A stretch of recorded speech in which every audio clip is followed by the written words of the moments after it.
ஜப்பானுக்கு ஒரு மிகப்பெரிய பிரச்சனை இருக்குது. ஜப்பான்ல அமாமி ஓஷிமா அப்படின்ற ஒரு தீவு இருக்குது. இந்த தீவை லட்சக்கணக்கான பாம்புகள் தான் ஆட்சி பண்ணுது. அதுவும் சாதாரண பாம்புகள் கிடையாது. கொடூரமான உயிரை பறிக்கிற விஷம் நிறைந்த ஹபு பாம்புகள். நூத்துக்கணக்கான மனிதர்கள் இந்த பாம்பு கிட்ட கடி வாங்கி இந்த தீவை விட்டே ஓடி இருக்காங்க. இந்த பாம்புகளுக்கு பயந்து இந்த தீவுக்கு போறதுக்கும் யாரும் தயாரா இல்ல.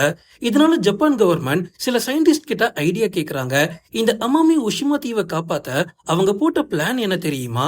இந்த பாம்புகளை மொத்தமா அழிக்கணும். இந்த பாம்புகளை மொத்தமா அழிக்கணும்னா அதை வேட்டையாடுற ஒரு விலங்க இந்த தீவுக்குள்ள இறக்கணும். பாம்பை வேட்டையாடுற விலங்கு என்னன்னு உங்களுக்கு தெரியாதா என்ன? ஆபத்தான மோசமான கீரி பிள்ளைகள். ஆனா இந்த கீரி பிள்ளைகள் ஜப்பான் நாட்டிலேயே கிடையாது. அப்ப கீரி பிள்ளைகளை எப்படி கொண்டு வந்தாங்க தெரியுமா? நம்ம இந்தியால இருந்து. கீரி பிள்ளைகள் பாம்புகளை வேட்டையாடுறதுல கில்லாடின்னு எல்லாருக்குமே தெரியும். ஆனா இந்த தீவுல நடந்ததே வேற. இந்தியா மாதிரியான நாடுகள்ல இருக்கிற சுற்றுச்சூழல் ஜப்பான்ல கிடையாது. வெறும் 30 கீரி பிள்ளைகளை இந்த தீவுக்குள்ள விட்டாங்க. ஆனா அது 10,000 மாறிச்சு. வந்தது பாம்ப கொல்ல, ஆனா அது பண்ணது இனப்பெருக்கம். இதனால ஜப்பான் 25 வருஷங்களா என்னென்ன வேதனைகள் அனுபவிச்சாங்க தெரியுமா? 1970 வரைக்கும் இந்த அமாமி ஒஷிமா தீவுல மனிதர்களோட வாழ்க்கை ரொம்பவே சந்தோஷமா போயிட்டு இருந்திருக்கு. ஆனா எப்போ இந்த ஹபு பாம்புகள் மனிதர்களையே ஆளணும்னு நினைச்சுச்சோ அப்போ நிலைமை ரொம்ப மோசமா மாறிச்சு. அவங்களோட சந்தோஷமான வாழ்க்கை மொத்தமா விஷமா மாறிச்சு. ஒவ்வொரு நாளும் இந்த பாம்பு கடியால இந்த தீவுல இருந்த மனிதர்கள் இறந்து போயிட்டே இருந்தாங்க. மனிதர்களை காப்பாற்றவே முடியாத அளவுக்கு விஷம் வாய்ந்த பாம்பு தான் இது. நாளடைவுல விவசாய நிலங்கள் முழுவதும் இந்த ஹப்பு பாம்புகள் பரவ ஆரம்பிச்சிச்சு. இதனால விவசாயிகள் பாம்பு கடியால இறந்து போகவும் ஆரம்பிச்சாங்க. 1970 காலகட்டத்துல இது ஒரு சாதாரண கிராமமா இருந்திருக்கு. இங்க பாம்பு கடிக்கு மருந்து கிடைக்கிற அளவுக்கு முன்னேறல.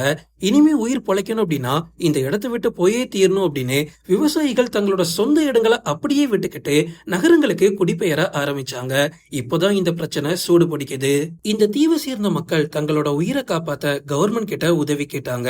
ஜப்பான் கவர்மெண்ட் பல சயின்டிஸ்ட கூட்டி ஆலோசனையும் நடத்தினாங்க. அப்பதான் ஒருத்தர் சொல்றாரு, இந்த ஹபு பாம்புகளை வேட்டையாடணும். அந்த பாம்புகள் கடிச்சாலும் ஒன்னும் ஆகக்கூடாது. அதே நேரம் பாம்புகளை கொடூரமா வேட்டையாடக்கூடிய திறமையும் இருக்கணும். அதுக்காக அவங்க கண்டுபிடிச்ச விலங்கு தான் கீரி பிள்ளை.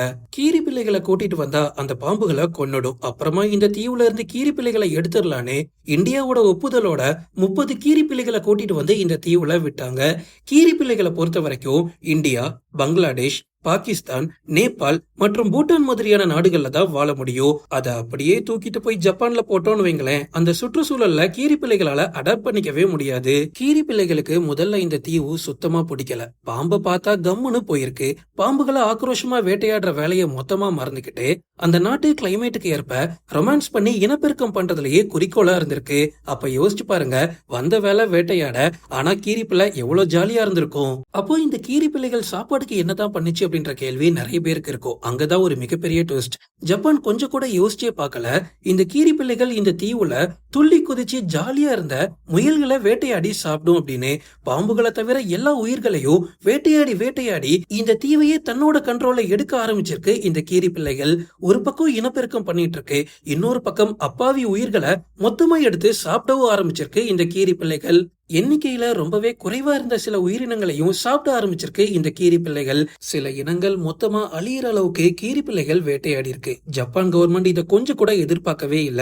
கீரி பிள்ளைகள் காலை நேரத்துல வேட்டையாடி ஜாலியா சுத்திட்டு ராத்திரி நேரத்துல தூங்கிடும், இல்லனா மத்த வேலைகளை ஜாலியா பண்ணிட்டு இருக்கோம். ஆனா விஷம் நிறைந்த ஹபு பாம்புகள் ராத்திரி நேரத்துல தான் வேட்டைக்காக வெளியவே வரும். இதனாலேயே ஹபுவும் இந்த கீரி பிள்ளையும் பெருசா மீட் பண்ணிக்கவே இல்ல. அதிக நேரம் மீட் பண்ணிக்கிட்டா கூட அங்க சண்டை போட்டு வேட்டையாடுறதுக்கு ஏதாவது ஒரு வாய்ப்பு இருந்திருக்கோ. ஆனா ஒருத்தர் தூங்கும் போதுதான் இன்னொருத்தர் வெளியவே வந்திருக்காரு.